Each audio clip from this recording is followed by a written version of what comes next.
बस जे और ये पाप ये दुख जाने ताने जदों सुनेगा। हुण सवाल फिर पैदा होंदा कि सुन के पाप किवें चले जाण। जे ये पाप ये दुख भागां दे विच लिखे ने, सुन के किवें चले जाण। धन गुरु नानक साहिब दा पावन बचन आपां पढ़दे रोज़ जपजी साहिब दे विच कि सुने दुख पाप का नास। जिन्होंने गुरु साहब जी कहते हैं नानक भगतां सदा विगास। भगतां दे अंदर सदा खेड़ा क्यों है? क्योंकि उन्होंने सुनने की आदत है, सुनते हैं। नानक भगतां सदा विगास, सुने दुख पाप का नास। जिन्होंने सुनने का सुभाव बन गया, जिन्होंने सुनने की आदत पै गई, जिन्होंने असल में गुरु साहब के पावन बचनों को सुनिया, सिमर ही सकता है, तो उनके जीवन के विचों सारे पाप कट्टे जाएंगे। हुण पाप कट्टे किवें जाण? सवाल हजे फिर भी उत्थे है कि जे भागां दे विच दुख लिखे ने तो कट्टे किवें जाण? असल में बाबा फरीद जी ने फिर सानू समझाया कि ये जिहड़े पाप ने दुख ने कट्टे उदों जाने ने जदों तैनूं समझ पैगी। दुख कितों पैदा होंदे ने जी? एक कई बार विचार किते घर में संतान ना होवे तो कोई दुख नहीं गा। विचार करके देखो कहदा दुख है, पर वो दुख पैदा होंदा क्यों? विचारां करके। अगे दी जदों बंदा सोचदा ना बुढ़े होवांगे, घर में कोई ना होएगा, पता नहीं की बनेगा, वो पता नहीं समा आउणा है कि नहीं। असल में दुख विचारां तो ने, ते विचार भी वो जिन्होंने गुरु साहब जी पाप कहंदे ने। पाप भी विचारां करके है, अंदर की सोच करके ने। ये पाप ते ये दुख हुण कट्टे किवें जाण जदों समझ पै जाए। बाबा फरीद जी कहंदे ने कि पहलों मैनूं भी ये लग्या कि दुनिया का जो दुख है सिर्फ मेरे कोल है। मैनूं लगदा सी कि मेरे जिन्ना दुखी कोई नहीं, पर बाबा फरीद जी कहंदे ने देखो बंदा घर विच बैठा होवे ना तो उन्होंने सिर्फ अपना घर नज़र आता है, पर जदों किते कोठे ते चढ़ जाए, उत्ती थां ते चढ़ जाए, तो उन्होंने सारा पिंड नहीं तो घट्टो घट्ट अद्धा पिंड ते नज़र आ ही जाता है। और बाबा फरीद जी ने सानू समझाया भी है कि जदों केवल ते केवल अपने बारे सोचा तो दुख ही दुख सन, कि मेरे वर्गा दुखी कोई नहीं। पर जदों अकल करके आत्मिक तौर दे आत्मा दे बारे उत्ते चढ़ के देखा तो पता लग्या नहीं, ये दुख सब नूं है, हर थां ते है। जिन्हों बाबा फरीद जी कहते हैं फरीदा मैं जानिया दुख मुझको, दुख सबाया जग। उच्चे चढ़ के देखिया तो घर घर यहा अग। जदों आत्मिक उडारी की उचाई ते चढ़े उदों पता लग्या कि घर घर विच दुख है। हुण ये दुख जिहड़ा अंदरों जाए किवें, दुख दुखी करे किवें ना। देखो कि महात्मा बुद्ध उन्हां दे जीवन च एक घटना कई बार साझी भी की कि एक वो नौजवान बीबी जिंदा 2 साल पहलों विआह होया, साल को दा बच्चा है, पति जिहड़ा वो पहलों चढ़ाई कर गया, वो बच्चे की मौत हुई। हुण वो बीबी इन्नी विराग दे विच इन्नी दुखी कि गलियां दे विच बच्चे की लाश नूं लैके भज्जी फिरे, कोई तो बचाओ। और गली महल्ले के बुजुर्ग सियाणे ने दस्सिया कि बीबा देखो इनू कोई नहीं बचा सकता, क्योंकि जिहड़ा मारी गया उन्होंने बचाउणा किन्ने है। पर फिर भी किसी ने दस पाई, बाहर एक महात्मा आके बैठा है, जे हो सकता है जे बचा सके तो वही बचा सकता, होर बचा कोई नहीं सकता। और बीबी महात्मा बुद्ध कोल गई, रोंदे हुए जाके कहते तू रब है। दुनिया के लोग कहते ने तू रब है, और महात्मा बुद्ध कहता मैं रब कोई नहीं, पर रब का बंदा जरूर हाँ।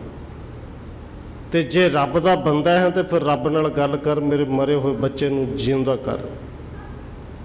हुण जदों बीबी रोवे तरले कढे, तो जे तो महात्मा बुद्ध हुंदा साडे वांगू अखरे ज्ञान झाड़ के समझाउंदा, पर वो जानदा सी कि जे समझाया कि रब दा पाना मन, तो इन्ना दुख ने दुखी किया, इनू भाणे की कित्थे समझ लगनी कि भाणा की है।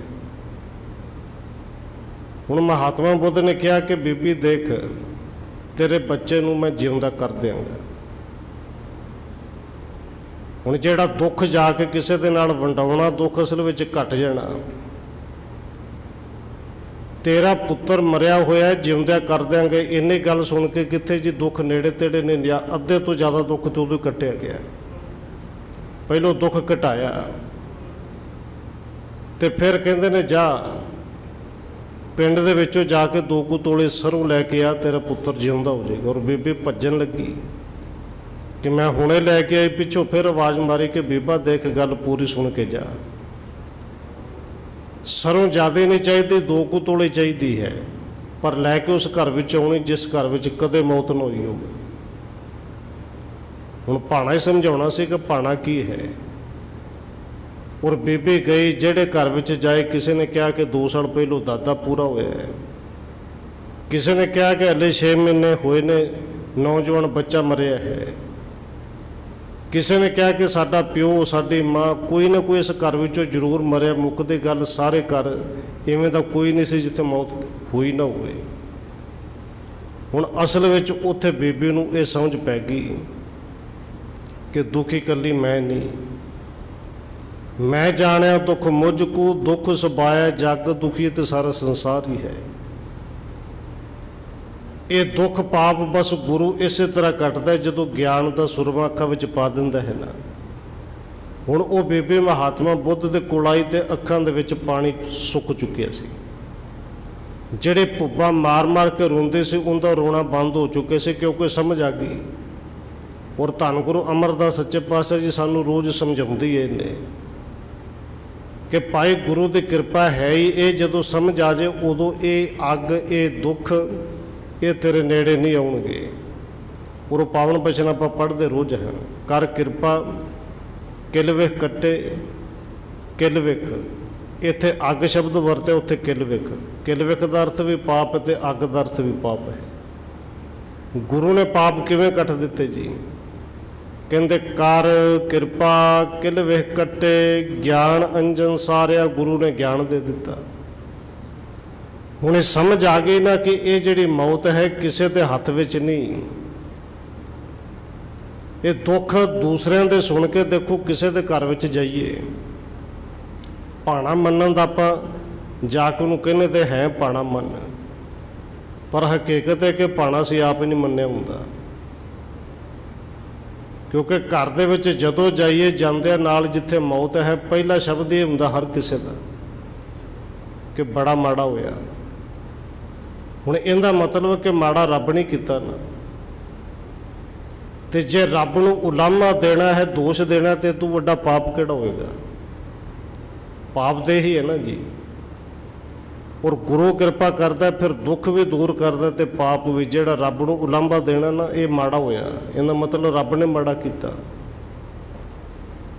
ਔਰ ਸਤਿਗੁਰੂ ਜੀ ਸਾਨੂੰ ਕਿਰਪਾ ਕਰਕੇ ਸਮਝਾਉਂਦੇ ਨੇ ਕਿ ਰੱਬ ਗੁਰੂ ਪਾਪ ਕੱਟਦਾ ਕਿਵੇਂ। ਧੰਨ ਗੁਰੂ ਅਰਜਨ ਦੇਵ ਜੀ ਦੇ ਪਾਵਨ ਬਚਨ ਨੇ। ਕਹਿੰਦੇ ਕਾਮ ਕ੍ਰੋਧ ਮੋਹ ਵਸ ਕੀਆ, ਕਿਰਪਣ ਲੋਭ ਪਿਆਰ। ਹੁਣ ਇਹ ਕਾਮ ਕ੍ਰੋਧ ਮੋਹ ਤੇ ਲੋਭ, ਗੁਰੂ ਸਾਹਿਬ ਜੀ ਕਹਿੰਦੇ ਸਾਰੇ ਪਾਪ ਹੀ ਨੇ। ਇਹਨਾਂ ਨੂੰ ਵਿਕਾਰ ਵੀ ਕਿਹਾ ਕਿ ਜੇ ਬੰਦਾ ਪਾਪ ਕਰਦਾ ਤੇ ਕਰਦਾ, ਇਹਨਾਂ ਵਸ ਵਿੱਚ ਗੁਰੂ ਸਾਹਿਬ ਜੀ ਕਹਿੰਦੇ ਹੈ ਹੀ ਪਾਪ। ਕਾਮ ਕ੍ਰੋਧ ਮੋਹ ਵਸ ਕੀਆ, ਕਿਰਪਣ ਲੋਭ ਪਿਆਰ। ਚਾਰੇ ਕਿਲ ਵਿਖ ਤਿੰਨ ਅੱਗ ਕੀਏ। ਇਹ ਚਾਰੇ ਕਿਲ ਵਿਖ ਕਿਹਾ, ਚਾਰੇ ਪਾਪ ਕਿਹਾ, ਪਰ ਉਹਨਾਂ ਨੇ ਇਹਨਾਂ ਦਾ ਵੱਧ ਕਰ ਦਿੱਤਾ। ਅੱਗ ਕੀਏ, ਇਹਨਾਂ ਪਾਪਾਂ ਨੂੰ ਅੰਦਰੋਂ ਕੱਢ ਦਿੱਤਾ। ਕਿਹਨਾਂ ਨੇ ਜੀ? ਕਹਿੰਦੇ ਚਾਰੇ ਕਿਲ ਵਿਖ ਉਹਨਾਂ ਅੱਗ ਕੀਏ, ਹੋਵਾ ਅਸੁਰ ਸੰਘਾਰ। ਇਹ ਚਾਰੇ ਪਾਪ, ਚਾਰੇ ਕਿਲ ਵਿਖ ਅੰਦਰੋਂ ਦੂਰ ਹੋ ਜਾਣਗੇ, ਪਰ ਤੂੰ ਗੁਰੂ ਦਾ ਉਪਦੇਸ਼ ਸੁਣ। ਇਹ ਸੁਣਨ ਨਾਲ ਹੀ ਦੂਰ ਹੋਣਗੇ। ਜੇ ਇੱਥੇ ਗੁਰੂ ਸਾਹਿਬ ਜੀ ਕਹਿੰਦੇ ਨੇ ਸੁਣੇਗਾ ਤੇ ਫਿਰ ਸਿਮਰਨ ਵਿੱਚ ਰਹੇਗਾ, ਚੇਤੇ ਵਿੱਚ ਰਹੇਗਾ ਕਿ ਨਾਨਕ ਅਗਨਾਸਣ ਜਗਦੀਸ਼ਰ ਹੈ। ਉਹ ਪਾਪਾਂ ਨੂੰ ਨਾਸ਼ ਕਰਨ ਵਾਲਾ, ਤੂੰ ਸੁਣ ਤੇ ਸਹੀ ਹੁੰਦਾ ਉਪਦੇਸ਼। ਉੱਥੇ ਕਹਿੰਦੇ ਚਾਰੇ ਕਿਲ ਵਿਖ ਉਨ ਅੱਗ ਕੀਏ, ਹੋਵਾ ਅਸੁਰ ਸੰਘਾਰ। पोथे गीत कवित किश कदे ना करन धरिया। पर बंदे ने ना पोथे का भावक धार्मिक ग्रंथ उन्होंने पढ़िया, ना प्रभु दे सिफत सलाह वाले गीत कदे गाए ना कदे सुने। पाप जान फिर क्यों है? कहते पोथे गीत कवित किश कदे ना करन धरिया, भावें ये कदे ना सुनिया होवे, कदे ना पढ़िया होवे, पर पाप तेरे कट्टे जाणगे। तो जे